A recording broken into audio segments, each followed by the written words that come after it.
আজকের পৃথিবীতে সর্বত্রই হরে কৃষ্ণ মহামন্ত্রের জয় জয়াকার। একটু কান পাতলেই সারা পৃথিবীব্যাপী শ্বেতকায়, পীতকায় ও কৃষ্ণকায় মানুষের মুখ থেকে ভেসে আসে মধুর হরিনাম সংকীর্তন। যে সনাতন ধর্মের প্রবেশদ্বার দীর্ঘদিন ধরে ভিন্ন ধর্মাবলম্বীদের জন্য বন্ধ রাখা হয়েছিল, সেই রুদ্ধদ্বার খুলে দিয়ে আবারও সনাতনের আলোকিত পথে মানুষকে ফিরিয়ে এনেছিলেন এই বঙ্গদেশেরই এক মহাপুরুষ। কুরুক্ষেত্রের যুদ্ধের ময়দানে ভগবান শ্রীকৃষ্ণ অর্জুনের মাধ্যমে যে অমৃত সুধা আমাদেরকে উপহার দিয়েছিলেন, সেই শ্রীমদ্ ভগবদ্গীতাকে ইংরেজি ভাষায় অনুবাদ করে তিনি পৌঁছে দিয়েছিলেন বিশ্বের সর্বত্র। আগে হ্যাঁ, ঠিকই ধরেছেন, শ্রীল অভয় চরণারবিন্দ ভক্তি বেদান্ত স্বামী প্রভুপাদের কথাই বলছি। কিন্তু কে এই প্রভুপাদ? কিভাবে কলকাতার একটি ছোট্ট গলিতে জন্ম নেওয়া অভয়চরণ দে সারা বিশ্বব্যাপী প্রভুপাদ নামে পরিচিতি পেলেন? আজ সেই কাহিনী বলতে এসেছি আপনাদেরকে। চলুন দর্শক, জেনে নেওয়া যাক এই মহান বৈষ্ণবের সংক্ষিপ্ত জীবনী, তার কৃষ্ণপ্রেম প্রচারের তীব্র সংগ্রাম, হরে কৃষ্ণ আন্দোলন ও ইসকন সম্পর্কে।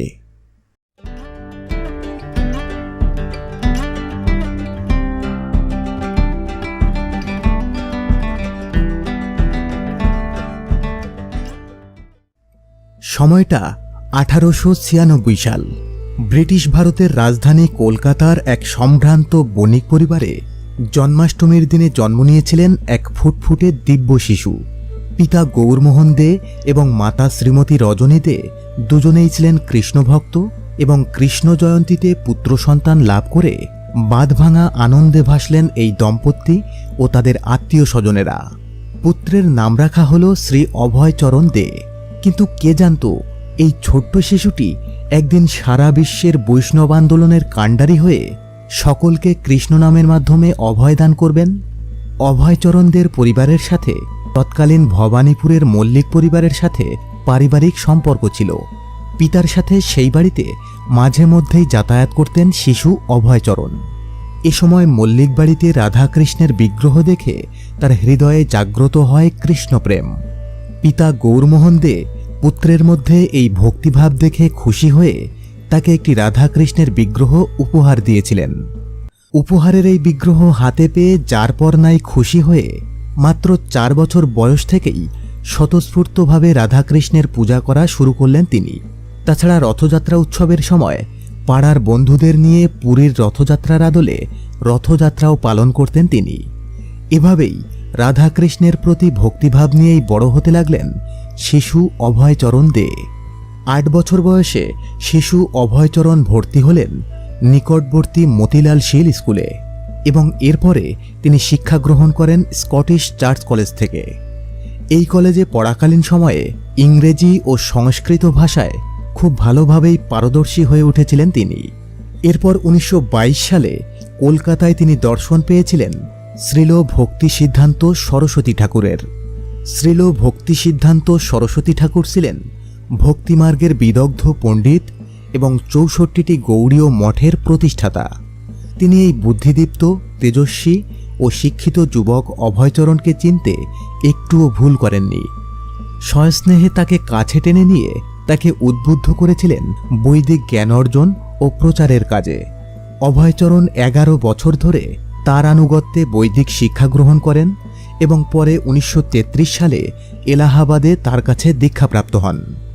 ইতিমধ্যে শ্রীল ভক্তি সিদ্ধান্ত সরস্বতী ঠাকুর লক্ষ্য করেছিলেন তখনকার যুবক যুবতীরা পাশ্চাত্য সংস্কৃতি নিয়ে উন্মত্ত। সুতরাং কৃষ্ণ নামকে তাদের পর্যন্ত পৌঁছাতে হলে পশ্চিমা ভাষায় শাস্ত্র অনুবাদ করা অত্যন্ত জরুরি। তাই তিনি তার শিষ্য অভয়চরণকে নির্দেশ দিয়েছিলেন ইংরেজি ভাষায় বৈদিক জ্ঞান প্রচার করতে এবং আমেরিকায় গিয়ে এই মধুর হরিনাম বিতরণ করতে। প্রিয় শিষ্য অভয়চরণের প্রতি এই নির্দেশ দিয়ে 1936 সালে ইহলোক থেকে অপ্রকট হন শ্রীল ভক্তি সিদ্ধান্ত সরস্বতী ঠাকুর। অভয়চরণ দে তখনও গার্হস্থ্য জীবনযাপন করছেন এবং এলাহাবাদে একটি ছোট্ট ফার্মাসিউটিক্যাল ব্যবসা পরিচালনা করছেন। এরপর একে একে কেটে গেল বেশ কিছু বছর। গৌড়ীয় বৈষ্ণববাদ প্রচার, মহাভাগবত পুরাণ অধ্যয়ন ও ভাষ্য রচনা, শ্রীমদ্ ভগবদ্গীতা কেন্দ্রিক গবেষণা, সবই চলছিল এর মধ্যে, কিন্তু গুরুদেবের আদেশ বাস্তবায়ন করা তখনও পর্যন্ত সম্ভব হয়নি অভয়চরণের পক্ষে। অবশেষে 1944 সালে তিনি প্রকাশ করলেন ব্যাক টু গডহেড নামক একটি ইংরেজি পাক্ষিক পত্রিকা। নিজে পত্রিকা ছাপানো, লেখা এবং বিতরণ করে যে সামান্য অর্থ তিনি পেতেন, তাতে ছাপার খরচও জোগানো সম্ভব হতো না।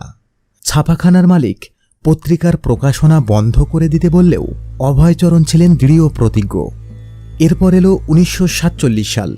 তার অসামান্য দার্শনিক জ্ঞান, গৌড়ীয় মঠের প্রচারের জন্য তার রচিত গীতার ভাষ্য, গভীর ভাগবত জ্ঞান, ব্যাক টু গডহেড পত্রিকার বিশ্লেষণধর্মী অথচ সরল লেখাগুলো ও ভক্তির উৎকর্ষতার স্বীকৃতিরূপে গৌড়ীয় বৈষ্ণব সমাজ তাকে আখ্যায়িত করলেন ভক্তি বেদান্ত নামে। শ্রীল অভয় চরণারবিন্দ ভক্তিবেদান্ত স্বামী প্রভুপাদের মূল কর্মজীবনী যেন শুরু হলো এবার। 1950 সালে 54 বছর বয়সে সংসার জীবন থেকে অবসর গ্রহণ করেন শ্রীল প্রভুপাদ এবং এর আরও 4 বছর পর তিনি বানপ্রস্থাশ্রম গ্রহণ করেন এবং শাস্ত্র অধ্যয়ন, প্রচার ও গ্রন্থ রচনার কাজে মনোনিবেশ করেন। এ সময়টা তিনি বৃন্দাবনে শ্রী শ্রী রাধা দামোদর মন্দিরে বসবাস করতে থাকেন এবং অতি সাধারণভাবে জীবনযাপন শুরু করেন। এই মন্দিরে বসেই শ্রীল প্রভুপাদের শ্রেষ্ঠ অবদানগুলোর সূত্রপাত ঘটে। এখানে বসেই তিনি শ্রীমদ্ ভগবতের ভাষ্য ও তাৎপর্যসহ 18,000 শ্লোকের ইংরেজি অনুবাদ করেন এবং একই সাথে পরলোকে সুগম যাত্রা নামক গ্রন্থটি রচনা করেন। এই মন্দিরে অবস্থানকালেই তিনি কৃষ্ণ কৃপায় 1959 সালে সন্ন্যাস গ্রহণ করেন। তার এ সময়টাও কেটেছে কৃষ্ণতত্ত্বের গূঢ় রহস্য অনুসন্ধানে এবং শাস্ত্রের বিভিন্ন টিকাভাষ্য রচনায়। ততদিনে তার বয়স প্রায় 65। কিন্তু তাতে কি, এমন মহামানবকে কি বয়সের ছকে আটকে রাখা যায়? এবার তিনি শুরু করলেন আমেরিকা যাওয়ার প্রস্তুতি। যে বয়সে মানুষ অবসর গ্রহণ করে সারা জীবনের ক্লান্তি দূর করতে চায়, একটু নিরিবিলি পরিবেশে জীবনের বাকি সময়টা কাটাতে চায়, সেই বয়সে তিনি মনস্থির করলেন গুরুর আজ্ঞা পালন হেতু আমেরিকায় যাবেন এবং সেখানে কৃষ্ণপ্রেম বিতরণ করবেন। অন্যদিকে সেখানে যাওয়ার জন্য কোনো প্রকার আর্থিক সুব্যবস্থাও ছিল না তার। অতএব আমেরিকাতে হরে কৃষ্ণ মহামন্ত্র প্রচার করার আবেদন নিয়ে তিনি গেলেন একটি স্টিমশিপ কোম্পানির মালিক শ্রীমতী সুমতি মোরারজির কাছে। ভক্তিমতী রমণী শ্রীমতী সুমতি মোরারজি স্বামী প্রভুপাদের বয়স বিবেচনা করে আশ্চর্য হয়ে গেলেন। এই বয়সের একটা মানুষের মধ্যে কতটা তারুণ্য থাকলে এরকম কোনো সিদ্ধান্ত তিনি নিতে পারেন। অবশেষে তার সহযোগিতায় এক মালবাহী জাহাজে চেপে 69 বছর বয়সের স্বামী প্রভুপাদ চললেন আমেরিকার উদ্দেশ্যে। সাথে ছিল কিছু শ্রীমদ্ ভগবদ্গীতা, কিছু কাপড়, একটি টাইপরাইটার, একটি টেপ রেকর্ডার আর থলে ভর্তি চিড়ে। ভাবা যায় এই সম্বল নিয়ে পাশ্চাত্যের এক অপরিচিত দেশে হরিনাম গাইতে চলেছেন একজন 69 বছর বয়সের মানুষ। তবে জাহাজে চড়ে তিনি আমেরিকা যাত্রা করেছিলেন বইকি, তবে যাত্রাপথ তার জন্য খুব বেশি সুবিধার ছিল না। সাগরের প্রবল ঢেউ, কনকনে শীত, এই সবকিছুই কৃষ্ণপ্রেমের টানে সহ্য করে নিয়েছিলেন তিনি। জাহাজে ভ্রমণকালে শ্রীকৃষ্ণের জন্মাষ্টমীও পালন করতে ভোলেননি এই কৃষ্ণপ্রেমে মাতোয়ারা মানুষটি। এর মধ্যে দুইবার হৃদরোগে আক্রান্তও হয়েছিলেন স্বামী প্রভুপাদ। তবে শ্রীকৃষ্ণের ইচ্ছায় সুস্থ হয়ে অবশেষে পৌঁছে গেলেন আমেরিকায়। আমেরিকায় পৌঁছে প্রভুপাদ লিখেছিলেন, বড় কৃপা কইলে কৃষ্ণ অধমেরও প্রতি, কি লাগিয়া আনিলে হেথা কর এ বেগতি। আছে কিছু কার্য তব এই অনুমানে, নহে কেন আনিবেন এই উগ্র স্থানে। রজস তমগুণে এরা সবাই আচ্ছন্ন, বাসুদেব কথা রুচি নহে সে প্রসন্ন। তবে যদি তব কৃপা হয় অহৈতুকী, সকলই সম্ভব হয় তুমি সে কৌতুকী। কিভাবে বুঝালে তারা বুঝে সেই রস, এত কৃপা করো প্রভু করি নিজ বশ, তোমারই ইচ্ছায় হয় সব মায়াবশ। এর আগেও অনেক বৈদান্তিক সন্ন্যাসী আমেরিকায় গিয়ে সনাতন ধর্মের মহিমা প্রচার করে এসেছেন। স্বামী বিবেকানন্দ, স্বামী অভেদানন্দ প্রমুখের পদাঙ্ক অনুসরণ করে এবার আমেরিকার মাটিতে পা রাখলেন শ্রীল অভয় চরণারবিন্দ ভক্তিবেদান্ত স্বামী প্রভুপাদ। 70 বছর বয়সী স্বামী প্রভুপাদ সেখানে জেলে দিলেন হরে কৃষ্ণ আন্দোলনের মহাপ্রদীপ। সেদেশের উদ্ভ্রান্ত ও ভোগ সর্বস্ব যুবক যুবতীদের ডাকলেন হরিনামের সুশীতল ছায়াতলে। তার ডাকে সাড়া দিয়ে হাজার হাজার শ্বেতাঙ্গ নরনারী বিলাসী জীবনযাত্রাকে পরিত্যাগ করে রত হলেন হরিনামে। তবে এ সব কিছু এতটা সহজ ছিল না। জাহাজে করে আমেরিকা পৌঁছে তিনি সর্বপ্রথম আশ্রয় নিয়েছিলেন পেনসিলভানিয়ার বাটলারে বন্ধুপুত্র গোপাল আগারওয়ালের গৃহে। সেখানে 1 মাস অবস্থান করে তিনি সিদ্ধান্ত নিলেন বিশ্বের সবচেয়ে গুরুত্বপূর্ণ শহর নিউ ইয়র্কে তিনি প্রচার করবেন হরে কৃষ্ণ মহামন্ত্র। ইতিমধ্যে তিনি চিঠি পেলেন শ্রীমতী সুমতি মুরারজির কাছ থেকে।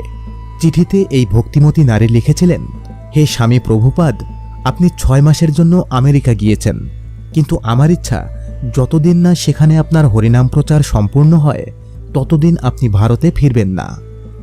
আনন্দিত হলেন প্রভুপাদ। এবার নিউ ইয়র্কের রাস্তায় রাস্তায় একাকী এই বৃদ্ধ মানুষটি শুরু করলেন হরিনাম প্রচার। কিন্তু তাতে আবারও বিঘ্ন। এবার তার টিকাভাষ্য রচনার সম্বল টেপ রেকর্ডার ও টাইপরাইটারটি চুরি হয়ে গেল। কিন্তু আদম্য এই মানুষটি হার মানলেন না কিছুতেই। ধীরে ধীরে তার মধুর হরিনাম সংকীর্তনে আকৃষ্ট হলেন সেখানকার স্থানীয় যুবক এবং যুবতীরা। তারা ভেবেছিলেন এই সংকীর্তন হয়তো নতুন কোনো আধুনিক ফ্যাশনের অঙ্গ। স্বামী প্রভুপাদও এই বিপথগামী তরুণ তরুণীদের মধ্যে ছড়িয়ে দিয়েছিলেন রাধাকৃষ্ণ নামের উন্মাদনা। সেখানে তার ভক্ত ও শিষ্যরা আশ্চর্য হয়ে দেখতেন 70 বছর বয়সী একটা মানুষ কিভাবে 18 বছরের যুবকের মতো কাজ করছেন। এক হাতে তিনি রচনা করতেন শাস্ত্রীয় টিকাভাষ্য, ধর্মীয় পুস্তকাদির ইংরেজি অনুবাদ করতেন, রাস্তায় রাস্তায় অনাথের মতো ঘুরে হরিনাম বিতরণ করতেন এবং বিভিন্ন বিশ্ববিদ্যালয়ে গিয়ে ভারতীয় দর্শনের উপর ভাষণ দিতেন। এভাবে কেটে গেল 1 বছর। 1966 সালে একটি পরিত্যক্ত দোকান ঘরে তিনি স্থাপন করলেন একটি ছোট্ট কৃষ্ণ মন্দির। আর সেখান থেকেই যাত্রা শুরু হয়েছিল আজকের ইসকন বা ইন্টারন্যাশনাল সোসাইটি ফর কৃষ্ণা কনসিয়াসনেসের, যার বাংলা করলে দাঁড়ায় আন্তর্জাতিক কৃষ্ণ ভাবনামৃত সংঘ। সে বছরেরই জন্মাষ্টমীর পরের দিন তিনি পাশ্চাত্যে প্রথম দীক্ষা অনুষ্ঠান আয়োজন করেন এবং 11 জন শ্বেতাঙ্গকে কৃষ্ণ নামে দীক্ষা দেন। 1967 সালের রথযাত্রায় সান ফ্রান্সিসকো শহরের রাজপথে তিনিই প্রথম রথযাত্রা পরিচালনা করে ভগবান জগন্নাথের মহিমা ছড়িয়ে দেন। তিনি বলেছিলেন, তোমরা সবাই হরে কৃষ্ণ মহামন্ত্র জপ করো। এই অপ্রাকৃত শব্দতরঙ্গ তোমাদের মনের সমস্ত কলুষ দূর করে তোমাদেরকে সুখী করে তুলবে। এভাবে বিদেশের মাটিতেও আস্তে আস্তে বাড়তে থাকল কৃষ্ণপ্রেমীদের সংখ্যা। 1972 সালে মাত্র 3 জন ছাত্র নিয়ে তিনি ডালাসে গড়ে তোলেন গুরুকুল বিদ্যালয়। সেখানে প্রাথমিক ও মাধ্যমিক স্তরে প্রচলন করলেন বৈদিক শিক্ষা ব্যবস্থা। বর্তমান পৃথিবীর বিভিন্ন শহরে গুরুকুল বিদ্যালয়ের সংখ্যা ছাড়িয়েছে 30টিরও বেশি। এছাড়াও এশিয়া, ইউরোপ ও আমেরিকার বহু নগর সহ 14 বার পৃথিবী পরিক্রমা করেছিলেন তিনি। তিনি যেখানেই গিয়েছেন সেখানেই জেলে দিয়েছেন কৃষ্ণ নামের দ্যুতি, প্রতিষ্ঠা করেছেন মন্দির, বিপথগামীদের পথ দেখিয়ে তাদের হাতে জেলে দিয়েছেন হরে কৃষ্ণ আন্দোলনের মহাপ্রদীপ। শুধু তাই নয়, মাত্র 10 বছরের মধ্যে পৃথিবীর সব বড় বড় শহরে 108টি কৃষ্ণ মন্দির প্রতিষ্ঠাও করেছেন এই মহান বৈষ্ণব গুরু। এভাবে সারা বিশ্বে যখন রাধাকৃষ্ণ নামের উন্মাদনা সৃষ্টি হয়েছে তখন থামলেন প্রভুপাদ। 1977 সালে 81 বছর বয়সে হরিনামের এই কাঙাল ভক্ত অপ্রকট হলেন ইহলোক থেকে। রেখে গেলেন তার অগণিত ভক্ত শিষ্য, তার রচিত অগণিত পুস্তক, টিকাভাষ্য, তার ভাগবত প্রেম এবং চৈতন্য বৈষ্ণববাদ।